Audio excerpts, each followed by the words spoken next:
Aloha, aloha, Hey, Charlie. How how are you you, Charlie? doing? A-okay, brother Mel. Brother Mel. Yeah. Happy Thursday. Happy Thursday. Yeah. It is Beautiful day. September 3rd, and the date is correct up on the Facebook post, man. Pretty cool. Pretty cool. Chat is working. We got everybody again rolling all the way from Houston, Texas. Unbelievable. Unbelievable. We got Lana on. We got a bunch of people on. Thank you all again for joining us every single night. Another day of activity here in Hawaii. And we do have Mayor Kawakami coming on in about 10 minutes. So should be an interesting show. Just to get some updates, what's going on in Kauai. I got to tell you, we are lucky we live Kauai. And for those of you that are not on Kauai, well, we pray for everybody really. We want everybody to be. Look, we got somebody from Vegas, Diane Castillo. Awesome. So anyway, pretty big news again today. Sarah Park, Dr. Sarah Park, on paid leave. Paid leave. I wasn't able to get more information other than what was on the news, but interesting dynamic today. Something that I think we all expected, we all had hoped for. I know a lot of people were not convinced that it would happen. I would kind of figured it was just a matter of time. I mean, the pressure on the governor was just too much from everybody, from Congress, from legislators. So Yep. I'm not sure what kind of leave she took. I'm not sure if regardless. Anyway, um, now the governor's got to rebuild the team and let people do their work. And I hope they can do that. We need to start taking some positive action here in Hawaii for sure. Well, I first I'd like to say aloha to everyone. Today was a beautiful day. I got a chance. I did a video this morning, put it up. Just took a little trip over to the next town, next two towns over. And sometimes when you're out and about and you feel like something's going to happen, uh, and sure enough, something did happen with this announcement of Sarah Park.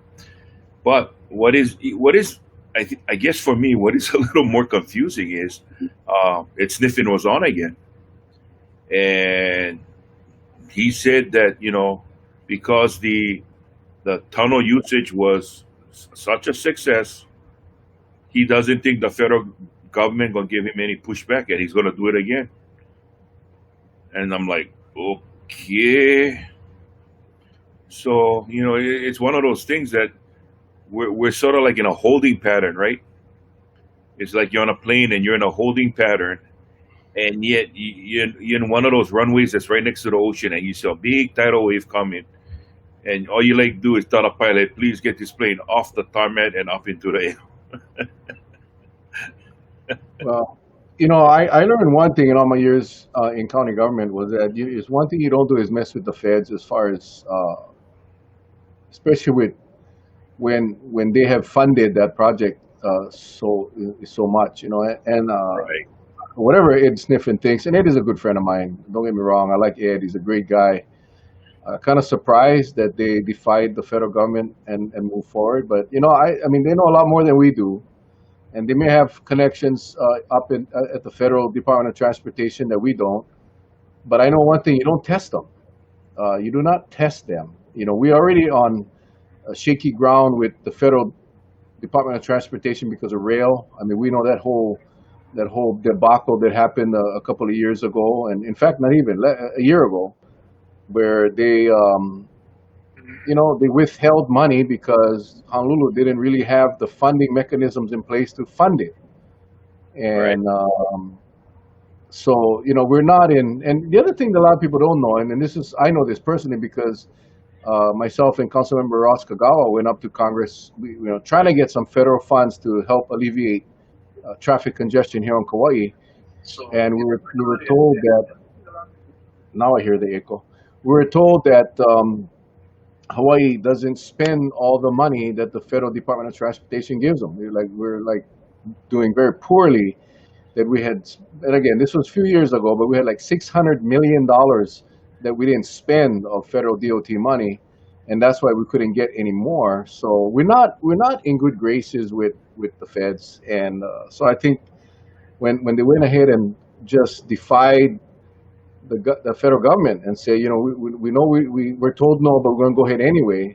Um, like you said, Charlie, the other night, the first one was within hours before they were start to set up. I don't know if I agree Yeah. with that. I don't know if I believe that, but that's what they said. But this last one, today's one, definitely had enough time to make a change the plans, but they didn't. They went ahead anyway. So we'll see. We will see what happens in the near future. I mean, again, it's will it affect Kauai? I don't know. I think the collateral damage, we could suffer some collateral damage, but that's something yet to be seen. Again, they know a lot more than we do as it relates to this situation. So I guess I shouldn't second guess, but this is just my experience working with the feds. They're very strict.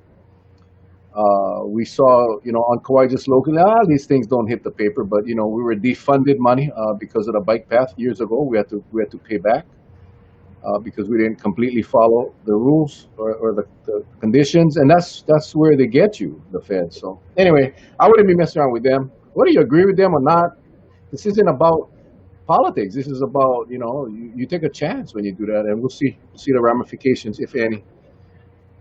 Well, But like you said, it's something that we just have to sit back and see what happens. But there's so many things in the hopper that that's happening right now that we just got to take one day at a time. And hopefully, one thing, I saw some numbers today that kind of, I don't know what to make of it, but 15,000 surge tests completed with 92 positives in 15,000. And yet, if we looked at today, I did a post where you go from today back to Saturday, there was about 1,300 positive tests, but you minus today's 211, so that gives you 1,100 some odd figure. And then I just equated that by three, each person coming in contact with three. So, the initial 1,100 plus the 3,000 some odd that the three coming, that each positive come in contact with, that's close to 4,000 contacts that needs to be made. And again, Janice Okubo, the spokesperson for the DOH, is telling everybody that we've got 212 contact tracers statewide. And I still don't know, if it's being done effectively. I mean, it's not my job, but at the same token, we kind of want to know if they're ahead, because now keep in mind, now we're not even talking about the other 4,000 or whatever happened back before when all of this stuff started that we didn't get to. So we know that the time already elapsed on that. So one can assume, okay, they recovered, right? They went past the 14 days. Everything mhm. is okay. So I felt, well, this is a good time to cut a fire break and we move forward, go forward now. But the question is, there's question about the numbers. There was a question about the positivity rate, where the health department is saying at 4.6, where you only had one day below 5, and the rest of the days is above 5, and 2 days is above 10. So if you throw out the high and the low and average everything in the middle, you'd be somewhere around 7 or 8, right? But they said no, the floating variable was 4.6. So if you're one of those that like to tinker with numbers, you're gonna be scratching your head for a long time. Yeah. Well, it's a big job ahead for our contact tracers, and anyway, the mayor is in the waiting room. We're bring him in right now. We're again, hey, share, please hit the share button, share, watch party, whatever it takes. Please go ahead and do that now, because I think we're gonna have a fun show tonight. And just remember, now we're talking to the mayor of Kauai. We're not talking to the governor. I know a lot of questions come in for state questions, and we're blessed to have the mayor here with us tonight. So we want to take advantage of the time with him, and here he is. Hello, Mayor. Hello, Mayor. Why did you guys change this? This is different. Yeah, we kind of we had a big show planned one night, and the Zoom link was down, and we had to cancel the show. And it was the show, really, sadly enough, it was the show that we had the one of the COVID survivors on, and our Zoom link. It was not just it was Zoom throughout the world, I guess, went down, and I Hmm. was just trying to find a backup. So we found this one, which is called Restream, and this one it seemed to be working, and the quality is better. And No, anyway, I'm just playing. no, you're not. Really? You, I mean, well, I mean, it's just wait. different. You know, it's just it's different. I think to that point though, whenever there's a change, whether it's good or bad or it's big or small, there's always a reaction to it. And this is probably better. But my first reaction was, why is Mel and Charlie, Uncle Charlie, sorry about that, changing it up? Like, why? Like, I was sweating trying to figure this thing out. Thinking, and I remember Steph did tell me that it is a new platform we're on, so make sure that I uh, play with it beforehand. I don't listen, so it's my fault. Nah, this is pretty cool. I just got to get used to it. Yeah, and look, I can, if we can do this, and holy Wow, moly, but yeah, that scares the crap out of me. So I kind of like this one here. I can put a nice little background on, and and see some water. If it gets too intense, we put this background on. It's soothing. I can put that. That's kind of like ugly. I don't know what the hell that is. what is that? Or we can just take them off. So anyway, I'm still learning how to use it, but we were blessed and honored to have you on, man. We it's been a while. A lot of things have changed, and we got a lot of questions, as you all do over at your command post or your command center. So I'm glad you had an opportunity to come on. And the other thing good too with this is we can actually see the chat in the on the platform, and not having to be looking down all the time. So it's there's some good in the bad, but so, how's everything going with you, man? We're looking for a new shirt tonight, and Kirk is on, and we waiting for the quote that's going to generate the next T-shirt. I don't know. I got a long text from my chiefest of staff about appropriate jokes, comments. So it was just a slew of do's and do nots. But you know what? I gotta say, today was busy with Zoom meetings. I was on with kids from Island School, the next generation, with the chamber, right into this working group that's filled with former mayor and council member Yukimura and other doctors, Dr. Evslin, Dr. Wiener. And look, folks, if I speak loud, I'm not angry. I'm just a different type of Asian. I'm one of those strange birds. And this ear doesn't work as good, and so I tend to be loud. I'm not angry. I am passionate, but I love coming here because it's for some reason it's maybe it's because I'm in my house. I feel more comfortable, um, but I really feel like we can have a candid conversation, mix some humor, lighten it up a little bit, and get down to serious brass tacks at the same time, which I don't even know what brass tacks is. It's just, let's get down to brass tacks. It sounds pretty cool. Oh, that might be the next Yeah. shirt. I don't No, know. it's not. It's not cool enough. Well, first of all, and I'm not just saying this because you're here, but we talked about before you came out. We talked about we on Kauai being very lucky and blessed to have you and your team. As we see the numbers going ballistic statewide, now it's pretty much all the islands except Kauai, and there's only one thing. The difference is that you took some bold steps early on. Your team followed through, and our people listened and followed the rules for the most part. And the result is the result. That's we say this over and over and over on our show. And all we get these leaders on, we say, if you want what Kauai has, you got to do what Kauai does. And many are not willing to do that. So I just want to start off by saying thank you and your entire team for getting us to where we're at right now, where really we're in good shape, and we just got to continue to stay vigilant. So I just wanted to get that out of the way. And This thing then is distracting. I tell you, it's pretty cool, but I can see like I'm reading comments and not listening to you. I'm sorry. I boom, no, I'm gone. serious. Like I'm like reading the comments and then I can hear you talking. But Okay, this is really cool. well, I it's like gone, this. man. It's like it's gone, just like that. It's gone. No, don't hide the comments. I'll focus on you. Oh, so you can see the comments too. Yeah. Totally. Yeah, watch out, Oh. keyboard warriors. Don't get brave. Nah, just Yeah, yeah. You know what they don't dealing know, with a real mayor. Nah, nah. Mayor. What they don't know is their cameras are on. See, I control every one of their cameras, so we can actually see them and what they're doing. So I just Cover freaked a whole up. bunch of people out, man. I just joking. We cannot see you, but Now, in all seriousness, I mean, a lot has happened since the last time I've been on this show.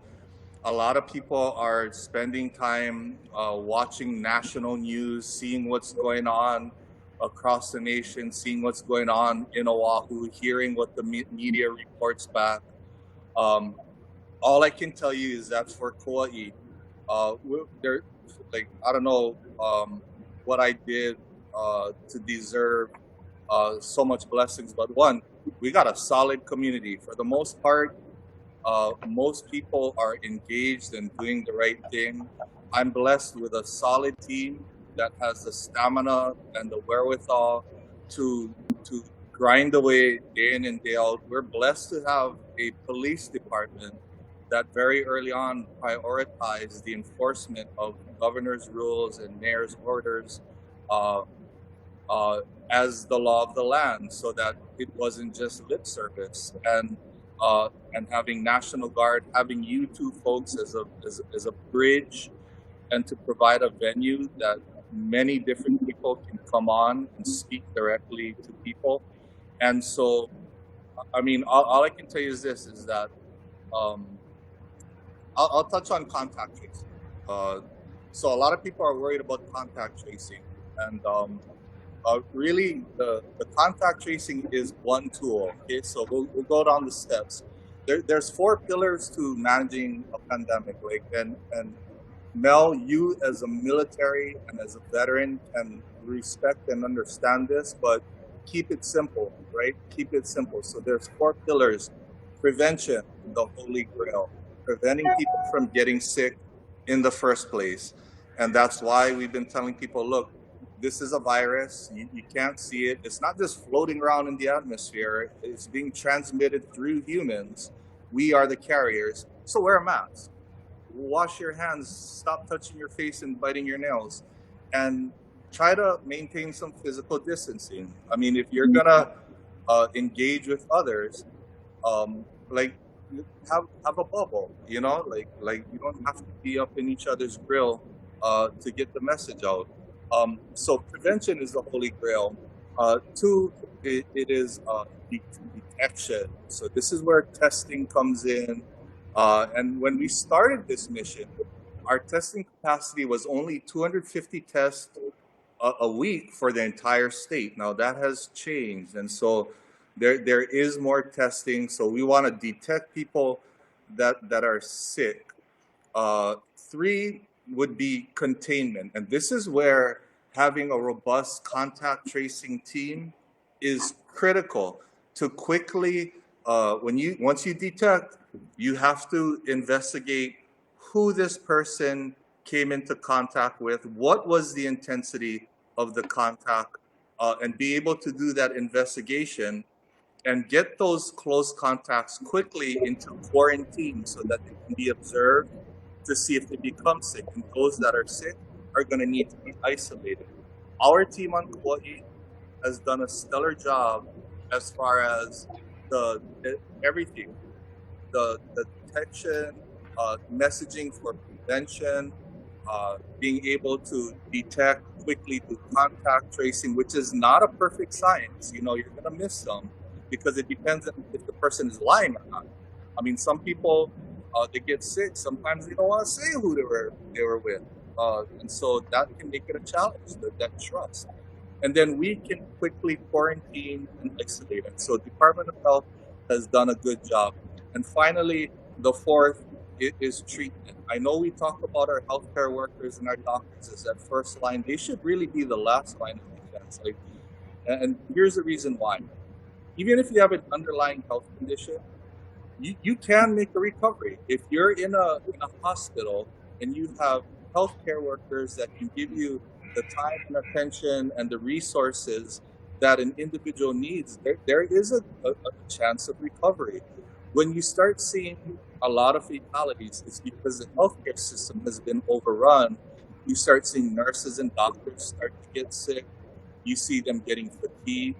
You see people that might have been able to make a recovery, unfortunately, pass away. So on Kauai, we have about 60 contact tracers. Some of them are like bona fide. They're all bona fide. They all went through training, but some of them, that is their bread and butter. They were able to train other contact tracers that have similar skill sets. So if they work in a job where they already are used to having that personal engagement, understanding what questions they can and cannot answer, they were trained up. So what Dr. Berman and the Department of Health has done, because here's the double-edged sword of being relatively safe, is we got a whole bunch of guys on the bench that really need game experience. So like you know, there's one thing to practice and play fantasy football, but once those Friday night lights, well, not for us until we deal with hurt. But once it's game day, they got to be ready. And so what we have been able to do is lend a helping hand to the city and county of Honolulu. We got some contact tracers that are assisting the city and county of Honolulu, so that they get real world experience just in case we need to get them up and running quickly. We are also in the process of planning a mass testing, and it's still a work in progress, but we're gonna try to see if we can do a mass testing event, and understand that, in my opinion, these tests are they're very valuable. Like it's not growing on trees, guys. And who gets a test and who should get a test is something that should be vetted. There should be a process, and we do have a process. But in this case, we want to be able to conduct a mass testing experience, so that if we need to, we're not falling into stumbling blocks, sort of like what we saw in Oahu, where 1,000 of these tests were mislabeled. So we're gearing up, and we're getting our folks ready to keep Kauai safe. So I know the contact tracing has been a topic of discussion statewide. I have faith in our district health officer. And here's something that people may or may not know, is that the city and county of Honolulu, Mayor Caldwell, is at a disadvantage, sort of say. He, and maybe things have changed, but to my knowledge, he did not have sort of like a Dr. Berriman sitting right next to him. Like in the EOC, Dr. Berriman's like right next to him. Like, you know, she's in my ear. We don't always agree, but when it comes to health and safety, we do take the wisdom of the experts in the subject matter. See, I don't think Mayor Caldwell actually had a district health officer assigned to him. And I didn't realize that until Dr. B kind of told me, like, you know, here's the challenge with city and county. So that was a long rant. I'm sorry. No, it's all good. It's all good, and that's a great way to open up, I guess. Give everybody an understanding of what the process is here as compared to Oahu. I mean, you know, we see Mayor Caldwell. He's constantly with the state administration. He's constantly with Governor Ige and Bruce Anderson, and I think that's who his team is, and so maybe that's what separates us from them, like you said, is having our own district health officer right here. Oh, Uh, yeah. You know what else separates us is that I just know too much people on Kauai. You know what I mean? Like we used to operate Big Save. We had stores in every single community.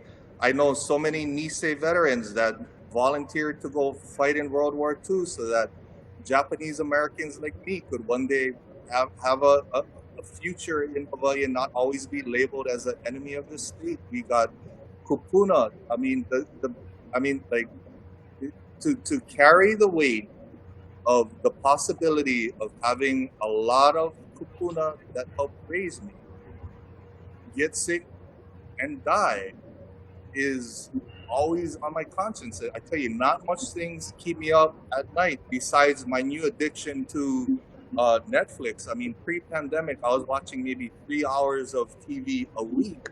Now I'm staying up to one, but prior, I mean, if there's anything that keeps me up at night, it is the thought of having something like in Italy or in some of the other states or even in Honolulu happen in my backyard under my watch. And I know a lot of people are stressing out about the economy. We also, from the very beginning, are working tirelessly to have a staged reopening so that we can balance the health and safety and then getting people back to work. But without help, and here's the deal, without help, you cannot be prosperous. It is impossible. And so we have prioritized health. We also have prioritized the economy. But in this stage, with our situation on Kauai having a limited amount of healthcare capacity, we have to make bold, quick, at times unpopular decisions. And I will be fully accountable to either if we're successful, it's the team, it's the island. If we fail, I will take full accountability, and that is where I'm at, and that's why we've been swift with our decisions and serious about it as well. Well, I know some of the viewers are saying that they're having a hard time hearing you. I can hear you. I can hear you well. It's a little soft, but I can make it out. So I'm not sure if you can move closer to the mic or. Where is the mic on this There computer? you go. There you go. Oh my gosh. That where is the mic on this thing? It's Hey, awkward. I know it is. So let's start with that, Mayor. You know, Kauai had from very early on set up the county's own checkpoint at the airport. The quarantine. You mentioned it in your opening statement regarding the KPD, and a lot of people ask questions about quarantine. I get more reports of quarantine breakers through my messenger and email that I basically forward over to either KPD or you folks. But anyway, why don't you spend some time explaining what you did early on to get us that extra layer of protection right there at the Lihue Airport? Oh, you know what? It's all this kind of disaster situation, and you've been through them. It's all team-based decision making. So that was a collaboration with the IMT, and then of course the biggest difference though is and Uncle Charlie knows because former chair of police commission. There's a separation. There's sort of a barrier between the police chief and the mayor as far as what I can and cannot do. And so to a large part, it required the buy-in from the police department to say, we are prioritizing the health and safety of this island, and we will be putting resources towards enforcing all of the governor's orders and mayor's rules. And that's the biggest difference. The biggest difference is it wasn't just lip service. It was serious, from the curfew to the checkpoints to the airport checkpoint and having National Guard come in and provide assistance, as well as state law enforcement and airport workers as well. Even our community members who call in to report quarantine violators. Some of them were hit and miss, but we appreciate people's concern, and I tell you, it just shows how much people care. So basically, what it was is we had to control our borders. You know what I mean? It's like the biggest threat was all travel related. And so we got KPD that was able to come up with a plan to provide checkpoint areas. Of course, the operation has evolved significantly because now we got the planning department and real property tax there as well to cross-reference these addresses to make sure that they're legit, that they're not trying to game the system. And we're catching guys and we're giving them an option like, hey, go book a hotel or someplace that is legit and AJ squared away, or get back on the plane or go sit in a cell block. And because of this, I think people realize that it's real. Like we drew a line in the sand saying that hey, this is our party. This is where you know, like it's serious. And even when the governor threw up the prohibition against rental cars, you know, we realized very quickly that there was no way for rental car agencies or our people to understand who was coming in from the mainland and who was inter-island. Because remember, we didn't have that inter-island quarantine for a while. And so we came out with the Mahalo Green Card placard program. And that was another IMT brainchild that they did within hours, printed out those placards, laminated them, and came up with a system. And, you know, we had guys from our team that traveled back home or visited their parents, and they said, man, they walked through other airports like a hot knife through butter, and there was no system in place to differentiate who should get a rental car. And guess what? If you got a 14-day quarantine, what in the world do you need a rental car for? It's because you're going to break quarantine and go explore the island. So we just did everything we could to make things as difficult as possible to break the rules. You know, it's simple as that. You know, Mayor, I know because of population base, Kauai is probably one of the smallest on population wise. But I guess what seems difficult is when when you have government like yourself running Kauai, when you have a successful program, I would assume that when all the counties get together with the governor, that this information is shared. Why is there a lack of, say, like Honolulu, maybe not wanting to follow or try what you've tried? Because it seems like everything they're trying so far, um, and it almost seems as if you can determine that it's bound to fail because of certain things may happen. But why don't you think they want to try something that maybe you might want to suggest to them? I think city and county of Honolulu is just it's just a huge city, so they got big challenges. But I think a large part is that you know, we don't have a playbook. You know, this is all new. Like even for me, a lot of it was based on instinct. You know what I mean? Like something didn't smell right, didn't sound right, just didn't sit well in our gut, and we relied a lot on just basic instinct. You know, we're all born with this instinct to survive. Some of our instincts are dulled over time because we don't sharpen it up. And I think I don't know. I mean, maybe you know, like it's Kauai. We're small, so I mean, um, I don't know what it is. I think we all collaborate very well. I think everybody is trying to juggle so many things that perhaps things may get lost in translation. I don't think it was out of disrespect to Kauai. I think everybody had their own game plan and thought perhaps that their game plan would work. But you know, Kauai, we're rebels. You know what I mean? It's like we're just a little different. The water flow is a little different, and obviously there's something different because we tend to go against the grain. We tend to push the needle, and even though we're small, and you know, oftentimes um, perhaps we may be overlooked as far as the talent that we have.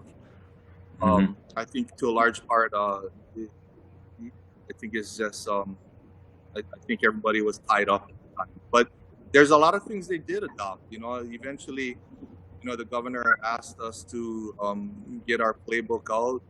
to the other mayors, and he really emphasized that we do have a good system here on Kauai. We provided all the information as we went along. We have meetings Monday, Wednesday, Friday. At one point, it was every single day where everybody reports on what we're working on. So everything is transparent. We learned a lot from all the other counties. Like we adopted things that work in other places very quickly. Um, and it's just one of those situations. Well, I appreciate it, Mayor, because the reason why I ask is, even with this show, we get so many people from Oahu, um, abroad, and we try to share the information because what we find is like because the impact is so great on Oahu, that is what is determining the rest of the islands how we need to operate, whether we can open or not. Because right now they have this big problem, and you know there's so many good ideas. I mean, so many of the guests we brought on, and we knew early on in the game, both Mel and I, just take contact tracing, simple things like asking about letting us know where the infection is. They always brought up HIPAA. Then we realized HIPAA wasn't involved. And then now it comes to find out as after the Surgeon General says that with surge testing that you want to know where it is so we can concentrate it, isolate it, and attack it. Well, it's kind of like 5.5 months too late in the game, but yet he's trying. He's doing us a favor, and I guess that's the reason why I asked that question. Because we want to help Honolulu. So if they break it down, then I think we can start looking at opening up. But if they don't get their things together, we're all held hostage. I mean, there's no ifs, ands, or buts to it. Yeah, and here's the thing. It depends like what you hear too, right? It depends what as leaders. And here's the thing, as far as the Holy Grail, the hands that are wrapped around the Holy Grail of prevention through policy, through restrictions, is really the call of your elected executive branches, is the governor, your four mayors, and of course all the way up the chain to the the commander in chief, which is our President Trump. These are all the big guys that actually have the ability to push the green button or push that red button and make that call. And a lot of things like at the beginning, I think were lost perhaps in translation because we were all sort of a little confused and caught off guard. But General Hara from the beginning, and I respect that man. I tell you what, I have a huge amount of respect for General Hara and our National Guardsmen and all of our military personnel and families for their sacrifice. But what I heard from him early on is this mission is going to require quick, bold, courageous decision making. And so I took that to heart. I said, man, this thing is moving fast, so we got to be fast. We don't have time to be dilly-dallying or trying to reach a consensus, because a consensus is hard to get. I got to just take accountability and make these tough calls, so I'm going to. And then when we heard from Department of Health, like people got bones to pick with Dr. Anderson and Dr. Park, and nobody's perfect, but I heard their message clear. Early on, they said that if we don't get a grip as far as before it gets to wide community spread, the contact tracing and the detection side sort of become like moot points. It's already gotten past that point of no return. And so very quickly, when I heard that, and maybe it could have been expressed more clear, like more definitive, like, look, I'm not the shot caller. I'm here to offer you guidance. You folks as elected officials, your job is to make the decisions, because every single decision comes with a consequence. And so I took that as, all right, they're just going to give us guidance. All we're going to get is health expertise, guidance, and suggestions. But I got to make those calls and not wait for somebody else to make those calls, whether it's the governor or anybody else. And so I think that was the biggest difference is, I guess, based on what I heard in the conversations that we were all in, is that mayors, you got to be brave and you got to make these tough decisions. and so that's what I heard, and that's why I don't think I have a problem sometimes at the lack of guidance. I wish we had better information. Even as mayor, there are things that I'm not privy to. Department of Health, they're state employees. We work as one team, but they are very clear that there is information that I can and cannot have. Some of them are classified, and if you're in the military, it is what it is. You know, they put their jobs at risk, and although I don't agree, I respect it, and I use the information I have and don't have to make the best decision. Like I wish that I knew exactly. To tell the truth, I wish I knew who was sick, uh, but that ain't gonna happen. Um, and it is what it is. I wish that there were better ways for me to find or hear exactly um, what establishment uh, is under investigation. Um, I wish for a lot of things, but reality is I got to just work with what I got and make the best of it. And our team understands that, so we don't spend a second hemming and hawing on things that could be better. All we do is we take what we get and we do the best with what we got, and that is our attitude. And look, moving forward, oh gosh, I hope there's never another pandemic ever again. But if there is, we're going to be better because of this. That's that. You know, one of the things that I observed the differences was, and I think a lot of this is attributed to Dr. Behrman, where I remember having her on the show, and I remember watching your daily report saying that Dr. Behrman suggested the two-cycle, uh, basically allowing this 2 cycles before you start opening up. You Yeah. know what Kauai did differently was, and this is what we have been yelling for so long is, you know, this virus, and I heard you say this as well, this virus doesn't work on a dateline or on a chronology. It's not work doesn't work on a schedule. And I think Kauai was the only one that did not focus on a date. It focused on benchmarks. Yeah. And I think that really, two things. Number one, it made sense, and it came from Dr. Behrman, who's very familiar with pandemics. But number two, it also allowed us to understand, the people that live on this island, that nothing was definite. That in fact, the evolution of this virus was going to determine what actions this you guys would be taking, what restrictions we would have to follow. But it wasn't based on a date. What I saw from the other counties was it was all date based. It was a date, and people set their lives around a date, only to find out that guess what, it's not going to happen because other things have happened. So I think, you know, as far as how the people respond, and again, from day one, I know there was a question about the curfew. A lot of people want you to put the curfew back, but my gosh, I mean, for what? You know, I mean, we don't have cases, but from that early bold decision to implement the curfew, it set the tone for many of us that holy moly, this must be pretty bad. This must be serious. This is not just a joke. And while people argued and complained and whatever, I believe it had a lot to do with the success because people took it seriously, and they got the trust and the confidence in our leadership here in Kauai that whatever you guys did, anything, people just followed because they believed.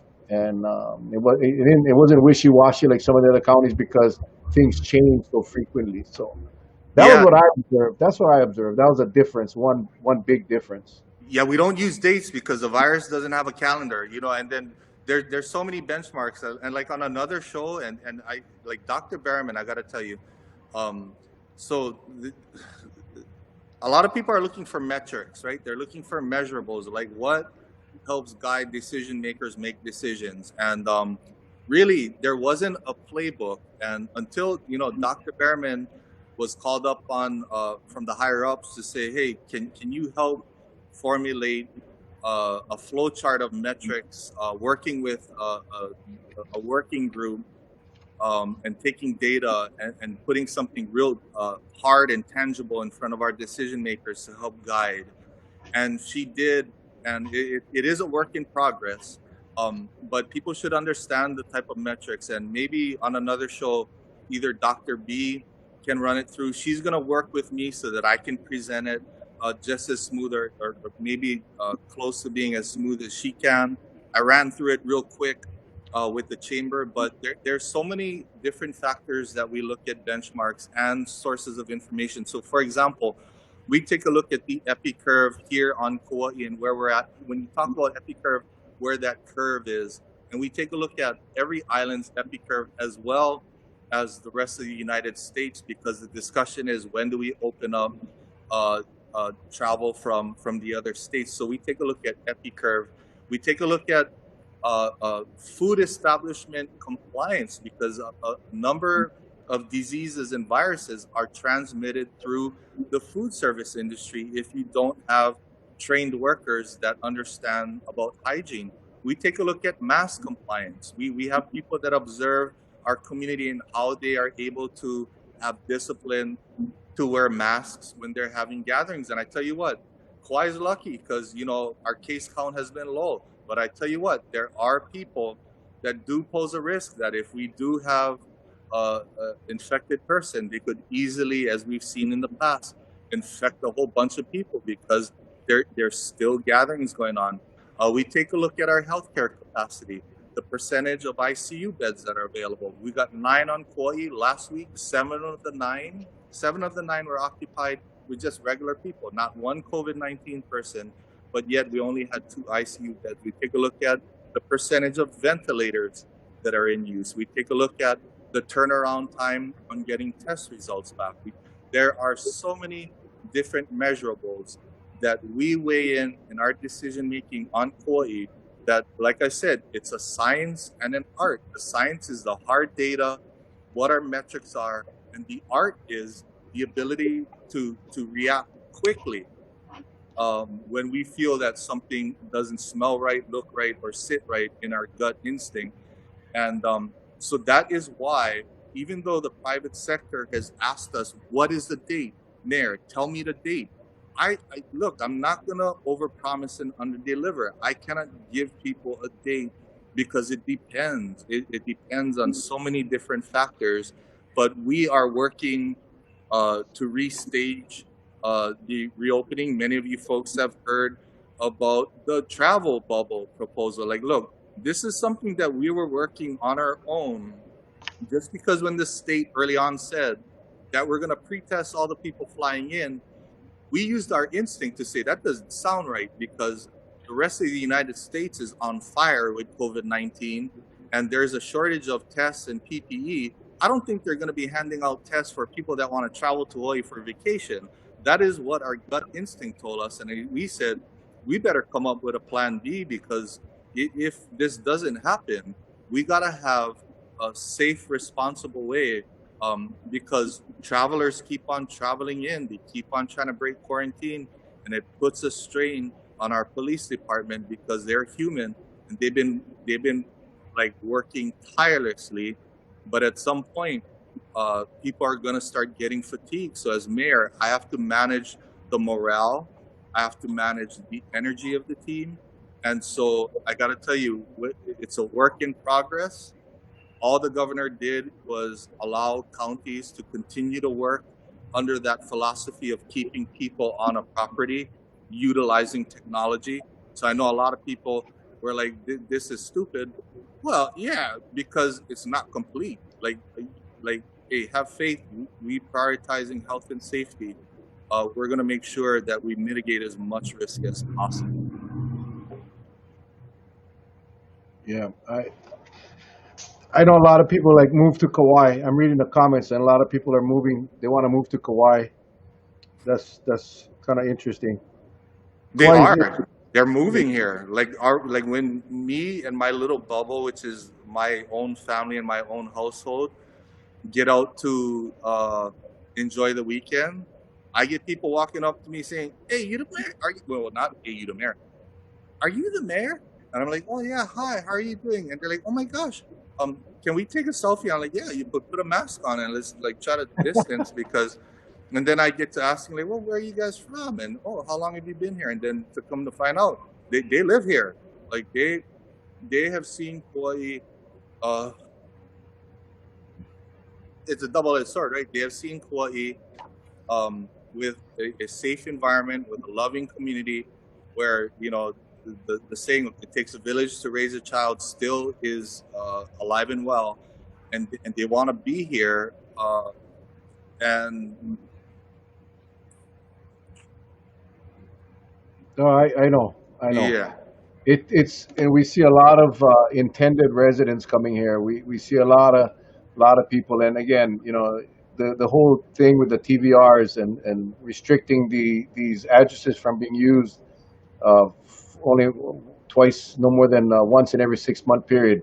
That really slowed down that loophole. It pretty much cut that out because people were coming in here and people were renting out their TVRs. Uh, for writing out 6 month leases and then canceling it out after a week or two. But as soon as your rule came in place, obviously they couldn't do that no more. So that was one other loophole that was stopped again. In front of the state's actions, and that's something that again separates Kauai from the rest. Now, we got a lot of questions. We're not going to be able to get to all the questions, but I want to kind of stick to the local questions, the Kauai questions. sure. I Um, see lots of like cult. Yeah, bingo. That's the one. The cult. Because you're talking about the people moving here because it's the safe place. Uh, yeah. If you want to address that. Uh-oh.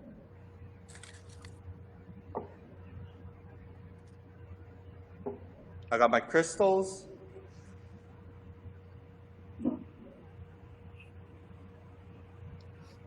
I got my Mystic handpan. I'm all good in the Kawakami Holly. Nah, I'm just playing. Look, um, Oh boy. Look. Oh nah, man. Look. 40% of the people just left the show.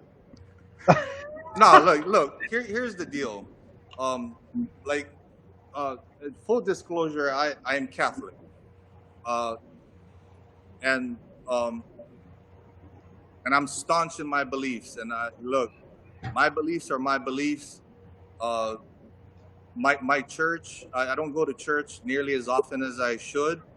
Um, but I tell you what, when I'm surfing by myself early in the morning, and I'm out at first break, and I pray, and so I have my faith, and in the United States of America, we have a freedom of religion. But here's the deal: um, we have people, we have law enforcement observing. Uh, for you know, so far, um, the reports back to me is that uh, they are quarantining. Quarantining. I don't know if that's a quarantining. Uh, they are being checked on. Um, until they break a law, uh, we can observe. I don't want people to profile, and I bring these crystals out because, like, look, like as a family, even though we're Catholic, we do things like, and some of it is just, look, I'm just like I'm weird, okay? So, uh, it like I don't mean to be blasphemous. So, Father Anthony, hey, don't worry, I'm still on the team. Uh, um, but we have these crystals because they're fun. My daughter, she's a junior, and my wife and I, we burn sage. But we are Catholics. We do things like have crystals, and each crystal has a different property, and I don't want people to start profiling, because what happened is, early on, we had we had local residents that perhaps may have been mistaken for people from the mainland that were being harassed, and so I bring this up because I know that there is a level of concern, and already everybody is on edge. And what it boils down to is respect. Like, if you like, take your shoes off before you walk in my holly, you know what I mean? And that's what it boils down to. What I get, And what I hear and what I've observed is that this is a outspoken group that may not uh, understand uh, our culture, the way that we do things. I get it, uh, but it boils down to respect. Like I lived here my whole life. I'm not gonna go down to Hyena and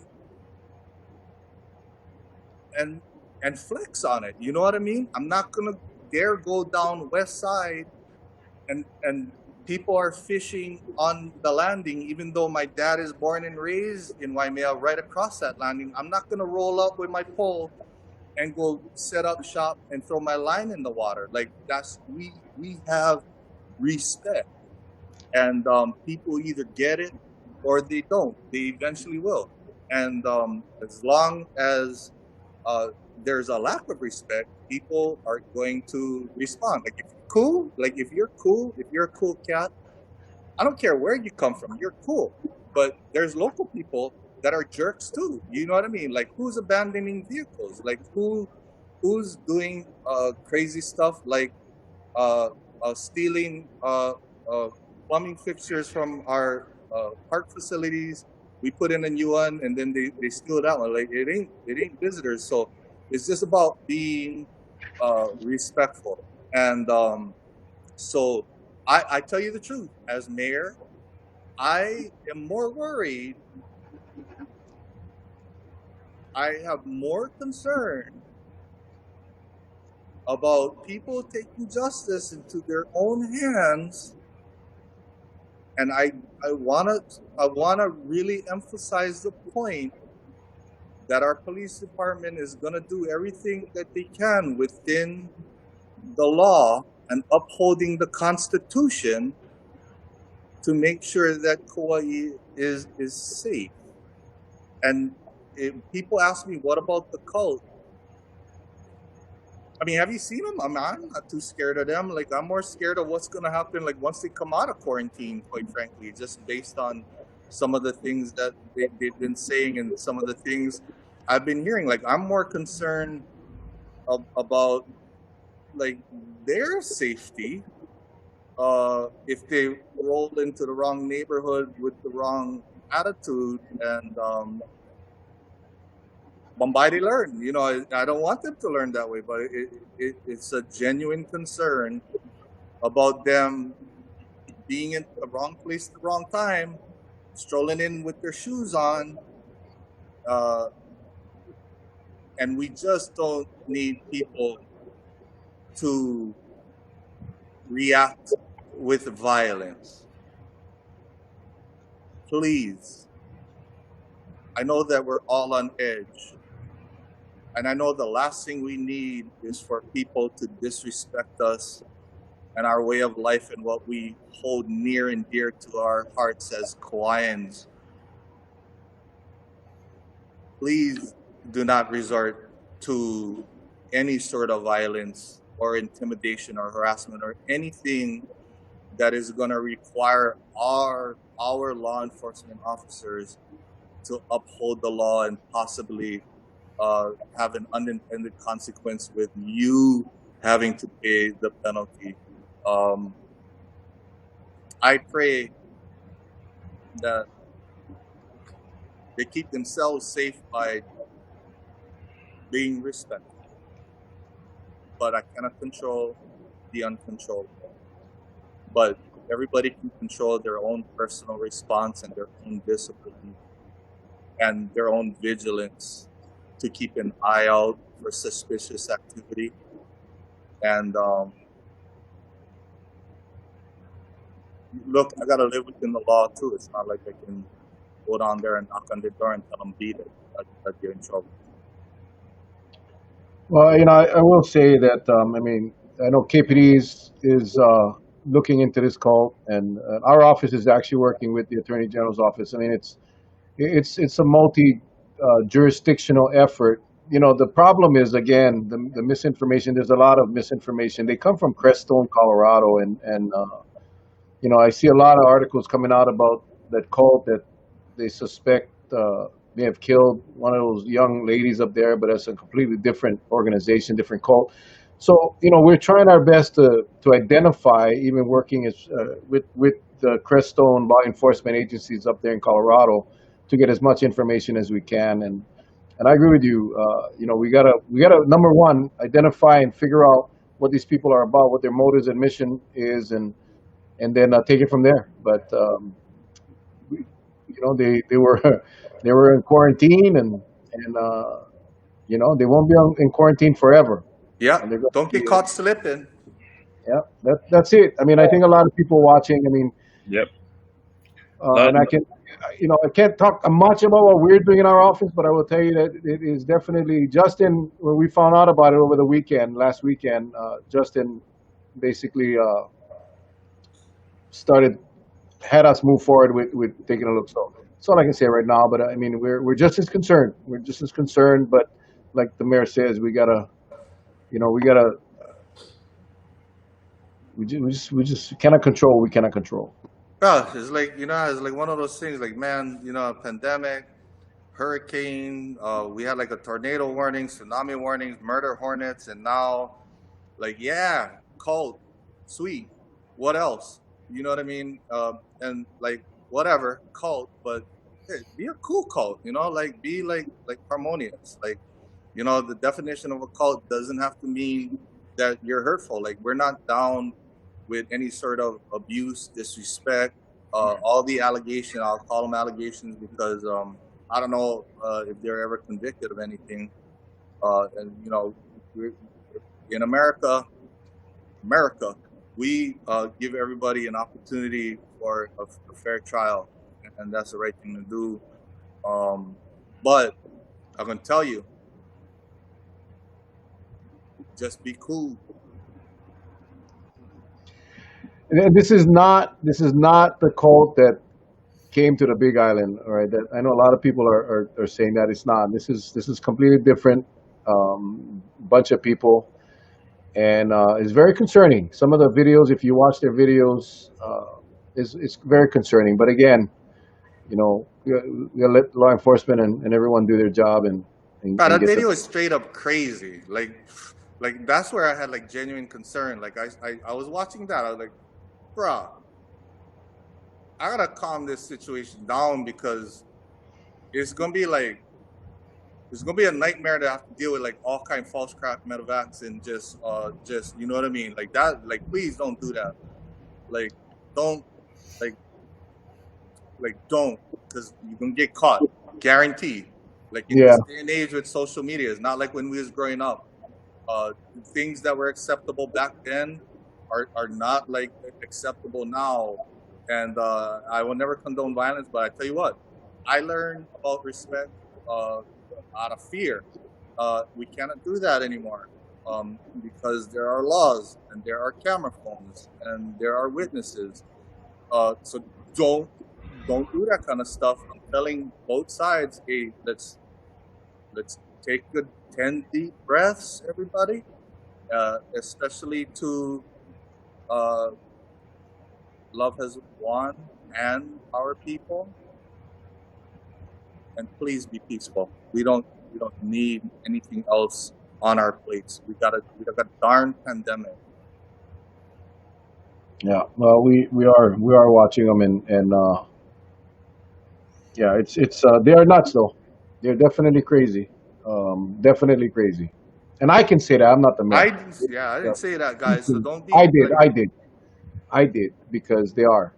When you start screaming at a cat and stretching the cat, as far apart as you can, and scolding the cat like you and talking I to him didn't like, see that. yeah, no, that's why stop watching. It's gonna ruin your day.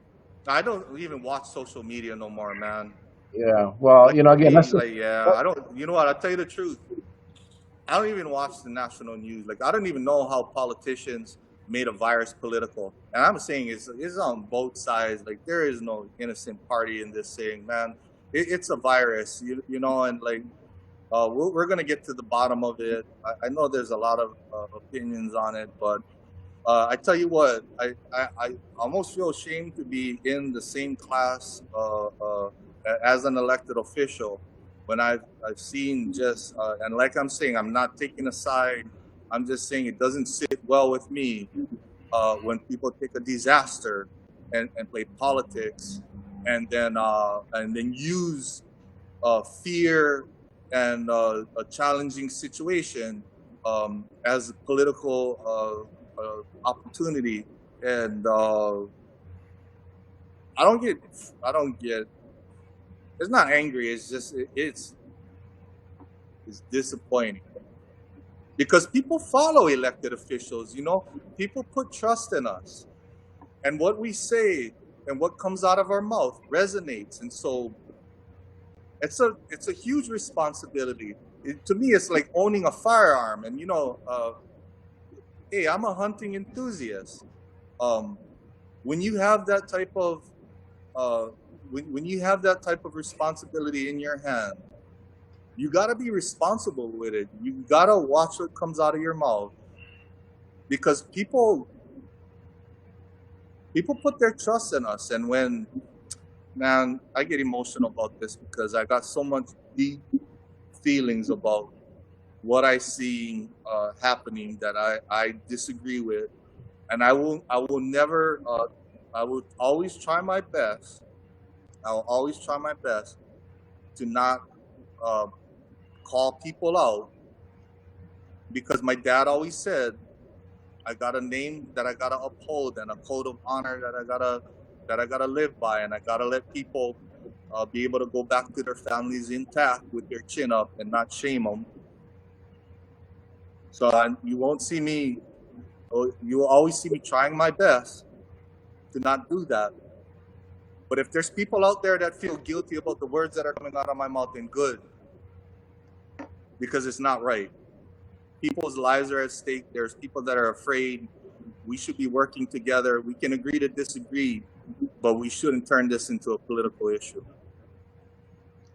And you know and I've told this to Charlie in our private discussions that all the crap that goes on those news channels, the Fox and MSNBC, all of this nonsense. Okay, I don't really give a damn what's happening up there. I don't because, and I'm just Derek. I'm not just saying this. I mean this with all sincerity. Is we live on an island. We live whatever they decide up in D.C. and wherever the hell they're at.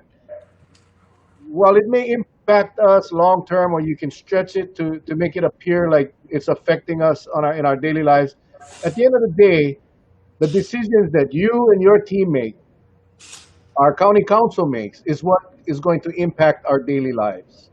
So I don't give a patootie what those guys talk about, and that's what it is. They're using this for their own political nonsense. That's fine. They piss me off. I cannot stand. I tell you, what's happening up there is a shame, like you said, on both sides. But for us on Kauai, we have a leadership team that has our best interests at heart. It's definitely not political, and me, and I can speak for a lot of people that we feel safe, we feel comfortable, and we have a lot of trust in all of you guys. So I don't care what they talk about. I really don't give a damn what they say. I know when I go sleep at night, we are in a very good area here on Kauai, and that's thanks to our leadership, regardless of who they are, or their political affiliations, doesn't matter. The fact is that decisions are being made on Kauai, which are fact based, and it's working. So for everyone that is complaining about certain things, we enjoy the benefit of the sacrifices that many have made, whether it was a curfew or the certain closures or whatever it may be. But we got to this point because of that. It frustrates me when people complain, but they're there to enjoy and bask in the success, and they forget that what it took to get here. And I think that's my biggest frustration with a lot of people is that now that things are pretty quiet on Kauai, they forget. And I'm going to ask, because I did see this a couple of times about the protests on Rice Street, that the people are not wearing their masks, and again, it's the same thing, right? We are here because people are wearing their masks. We are here because people are social distancing. We are here because people have respect of their elders, the kapuna and the kids and everything. And when I see that, I get frustrated because if we all felt that way and no one wore a mask, I wrote it down, 7 out of 9 ICU beds taken at the hospitals on Kauai. At one point. One, yeah, at one point, non-COVID. But imagine if we had that one cluster like the Big Island, one cluster like maybe Honolulu, and all of a sudden, 5 people need ICU beds, and we only get 2. It's a different story. The whole environment changes for our beautiful island of Kauai. It doesn't take much. Absolutely. That's what I'm trying to say is it doesn't take much We to don't have change. that luxury, folks. Like I Absolutely. don't have the luxury of waiting a week or 2 weeks and seeing, big cases, yeah, and then saying, okay, we're gonna do a stay home order. Like, look, folks, this is Kauai. Like, that's why focus on like what our situational awareness is here at home. Like I'm gonna say it. It's like um, we're the smallest island with the least amount of resources. You have a team looking out for your best interests. We're not perfect. We're gonna make mistakes, but to a large part, it requires the community's involvement to have the discipline and the integrity to just make sacrifices, which everybody has been making. Some have lost their job, and they're still complying. And I don't have the luxury as mayor to kind of say let it rise, let's see it, let's see if the numbers change. And now, if we get to a point where we got to clamp it down and tighten up the faucet, I'm not gonna blink because, like I said at the beginning, I have too much ties on this island to people that I know, families that I grew up with, people that I've worked with, people that have made sacrifices. You take a look at um, e- ethnically who has the highest rate of underlying health conditions. It's our native Hawaiian population, the host culture that has issues with diabetes, high blood pressure, cancer, um, poverty, uh, being incarcerated.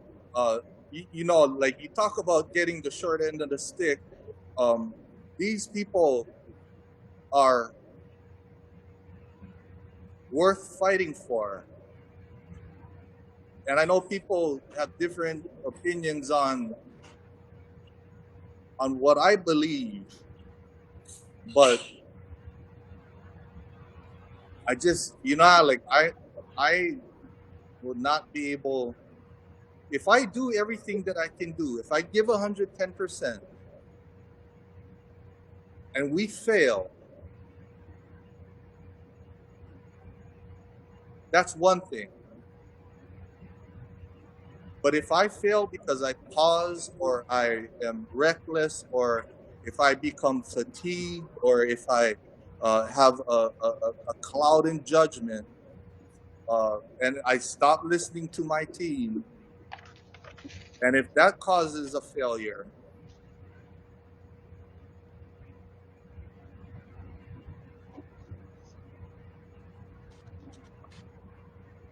Let me just say this, Derek. You got the the other difference that is very obvious in the state of Hawaii. The most obvious difference is you get a community that supports you. You get a community that supports you because you have been able to gain that respect and that trust. Look at the comments against Caldwell and Victorino and what the heck? How come I can't remember? Harry Kim. So they're battling with so much, and yet you have a county that supports you and what your team is doing. That's the difference. And and I love that about Kauai. I love that about this place because we can go on our business, and yes, we have a lot of people suffering. We have a lot of people struggling. I hear about it every single day, and I'm sure you hear 3 or 4 times more than that. But we got to understand, we got to get a handle on this, and we're leading the way. Kauai is leading the way, and we got to maintain that. So I just just think, know that, you got a ton of people they got your back, basically. I mean, my mindset is this, you know. I mean, man, if you still have your mom and dad around, do me a favor and give them a big hug. Or if you guys are not able to, call them up tonight and just tell them you love them. You know, I don't have my mom and dad around, but I wake up and I get into the mindset of how hard would I fight if my mom and dad were alive. My dad had a massive heart attack when I was a senior in high school. He flatlined. Like, it's a miracle that he's alive. My mom, who caused her own underlying health conditions by smoking her whole life, being stressed out, raising three boys, you know, they would be in that high risk category. And you know, although you know they're not here, I got my mother-in-law. Like I said, I grew up in a time where there was a village that raised me, and I gotta face them every single day and face their families, face my friends. There's a level of accountability that I'm not willing to jeopardize. And by the way, besides calling your parents up and telling them how much you love them, uh, go take this time to go mend fences with people, and then also get your flu shot. I don't know where I came in with that. That's way off in left field, but I know the time is coming up, and there were things you know, the hug your mom, kiss your mom, that just came. But I did want to tell people that we are getting into the flu season. If you guys wearing your mask and physical distancing and washing your hands and not gathering, the chances of you getting the flu is like real slim. But just in case, when we have bad flu seasons on Kauai or in Hawaii, sometimes those ICU beds get filled up real quick. So we cannot be dealing with two bad viruses at the same time. Um, and like, look, you don't believe in vaccines. I'm not trying to force it on you. For people that do believe in vaccines, just remember, in our busy life with all the craziness, that there are vaccine clinics that should be available. If not now, soon. Please put it in your calendar to go get a flu shot. And please, if you guys are gonna hate on me because I'm trying to promote, I don't know, poison. I'm not a health expert, but I get my flu shot every darn year. But that's me and my family.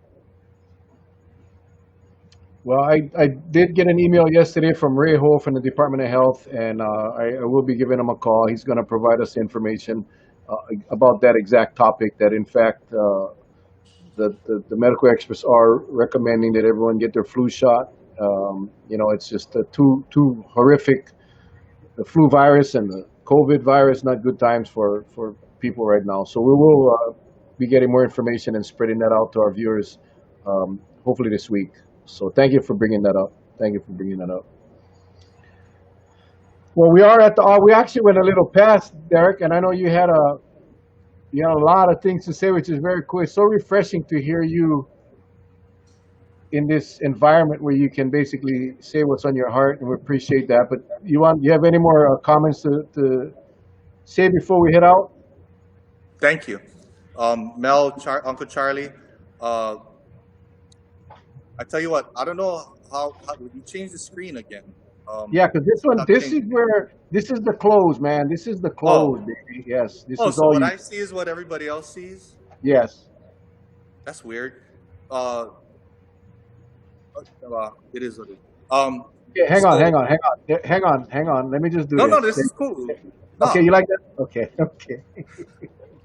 look, hey, I want to thank uh you, Mel, Uncle Charlie, for doing this day in and day out. Like when we had the curfew, like we did the whole stay home Kauai. I don't know how you guys do it for an hour every day because I gotta tell you, like as soon as we lifted that curfew, uh, we took a break from stay home Kauai, and I know that we got a couple uh, one-offs that we're gonna line up and probably do a couple special editions at some point when I can get motivated to get off the couch once I walk through that front door.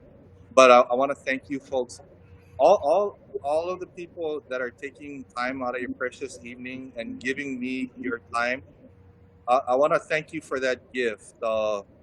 It is I don't know why I'm getting emotional. Tonight is weird. It's full moon, but I don't know why I feel like the emotional. Not emotional. I'm not a crybaby. I'm not that guy. Anyway, uh,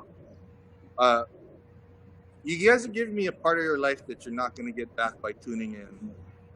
And whether we see eye to eye, and Pastor Matt always says this, and it resonates. Whether we might not always see eye to eye, but as long as we can see heart to heart, that's all that matters. And just for the hour and plus minutes that you folks have given me, uh, it's a precious gift because it is a part of your life that you could have spent doing other things, and you're giving it to me. So thank you. Mel, Uncle Charlie, I will be back. Um, I really sincerely enjoy uh, this platform. In fact, I think I get a little bit off the cuff on this for some strange reason. I think it's because I'm in the confines of my own quarantine site here, so I feel safe. But I think it's because you provide a safe venue where I feel comfortable, um, and then I'll deal with the consequences at the office tomorrow. Uh, I know. I will too because I run into Sarah and then she'll scold me for anyway. I love Sarah. I love Sarah. I love you, you guys. Awesome staff. Charles. Oh, Oh, Patsy, thank you for hooking up those baked goods. Like part of the reason why I come on this show is because I know like the next day or soon thereafter, we're gonna get hooked up. So if I can make a special request one oh boy. day, but I don't want to overextend and not be grateful and do that.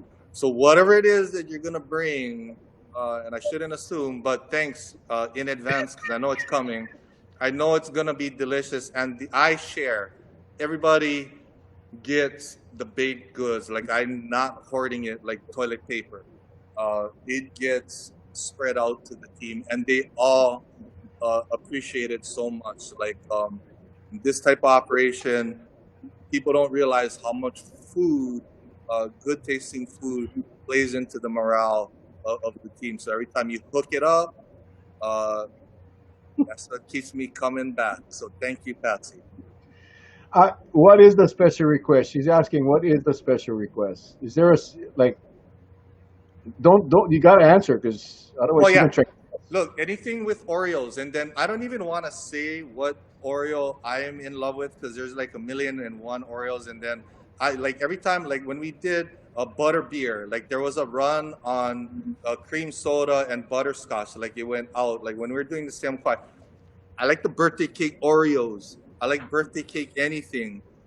Even like the lady that does the pineapple frosties out in Kapa'a, she had like a birthday cake one. So I love Oreos. I love birthday cake. Uh, that's kind of Okay. so obvious. It's shameful. But I'll Well, take what you get. I'll yeah. take what Well, you get. no, no. There she goes to the kitchen now. Charles.